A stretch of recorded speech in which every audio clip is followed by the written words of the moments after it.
Hey guys, what's up to our first Nxt Legaci Podcast right here. Surprising to Alyson right here. This is actually the first time we've ever shot a podcast in this location, so this is groundbreaking. That's so exciting. Completely groundbreaking in front of the Armored Mewtwo. You know, have to include him or her. Gotta have them. But right now, I just want to, start with introducing first Alyson Leigh Rosenfeld. Very happy to have you joining us today. Thank you. I'm so happy to be here. Thank you. And we've had an amazing past 2 days. You came to the store, got to meet so many friendly faces. But let's take a step back first. So tell me a little bit about what made you want to get into the voice actor / entertainment and, other, you very nice singing voice. I just heard with thank you. with the mic countdown. So I know you do, some different arts as well. Yeah. So give us a little bit of an intro about yourself. Yeah. So I've always been a performer. If you ask my mom, she says I came out of the womb singing. Always did musical theater growing up. I went to NYU Tisch for acting for college.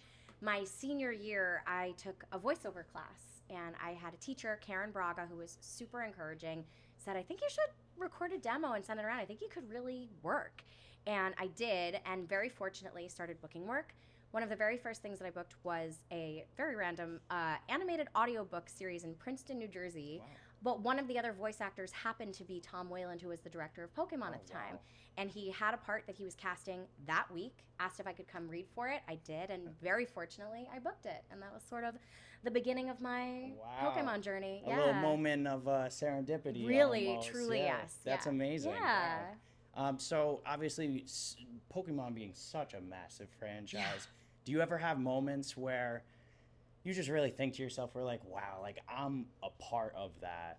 Yeah, it's really incredible, and it really happens at signings and at Comic-Cons and Anime Cons where you realize the impact that this show and this legacy has had on so many people.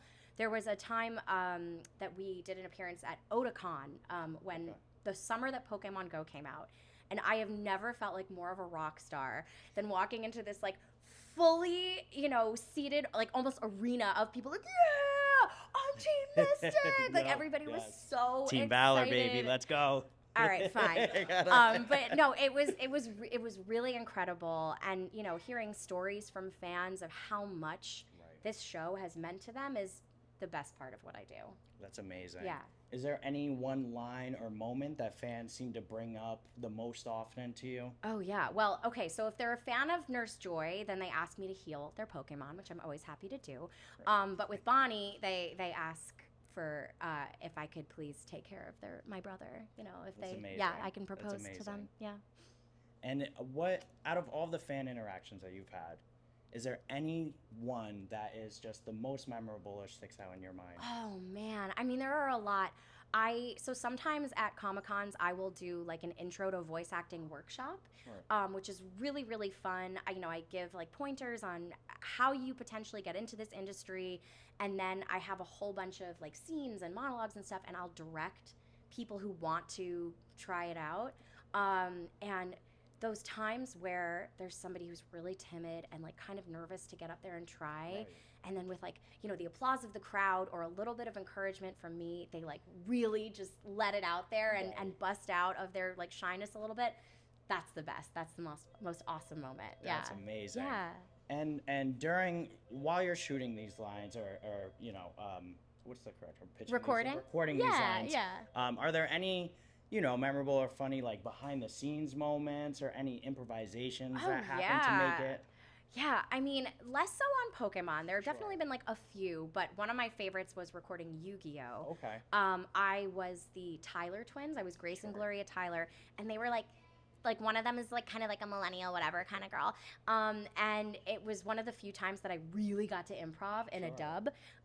So they were jumping off of something and like piecing out, and originally I think it was just like bye, but I was like YOLO as I jumped off, and it stayed in, which oh my god, I love that's that. amazing. Yeah, I was very proud. You ever of my rewatch YOLO. the episode just just catch to that see little YOLO? bit? Yeah. That's amazing. Yeah. So in XY you voiced Bonnie. Yes. What do you hope that people take away from such a small but strong character like Bonnie? Oh, I really like that question. I think that you can be really strong and impactful even if you are small and even if you are young.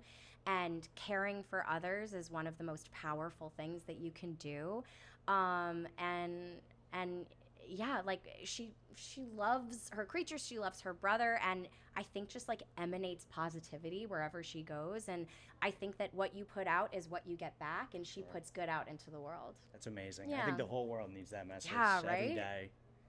So if Bonnie and her brother, come on, or real siblings in the real world. I'm looking at my voice of Clement while you say this. If you want to come do a little wave real quick. What kind of adventures do you think they would get into? Oh, wow. Okay, so if Bonnie and Clement were real, what adventures do I think they would get into? I mean, I feel like Bonnie would just be going nuts, like I'm thinking of them in like a New York City playground in summer. The sprinklers are going. She is like feral, like just like going through all wet. And Clement's like, Bonnie, like, please, can you just sit? We don't have your bathing suit. Their mom and dad are gonna be so mad. And it's like, no, I'm having the best time.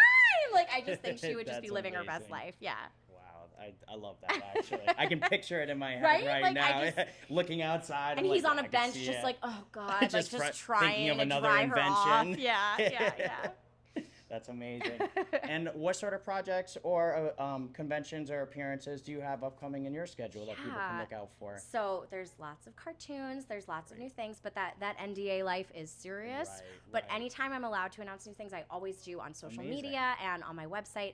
And I have a whole bunch of cons coming up this summer. So if you weren't able to come to Nxt Legaci this weekend, I hope I see you at a con coming up soon. That's amazing. Yeah. And where on social media can they find you and the website? Thank you for asking. My website is my full name. That's AlysonLeighRosenfeld.com. And on TikTok and Instagram, I'm at Alyson Leigh Rosenfeld. That's amazing. Thank you so much, Alyson. Thank you so much for having me. Yeah. We hope to have you back very soon. I would love that. I love that. Thank you, everybody. And that is our first episode of Nxt Legaci's podcast. Make sure to tune in. We have Mike Licio coming up next, so make sure to watch that. And you'll see very shortly, we have a lot more in the works. Thank you. Gotta catch 'em all. Don't stop, just give it your all. Get back up if you fall. Pop out like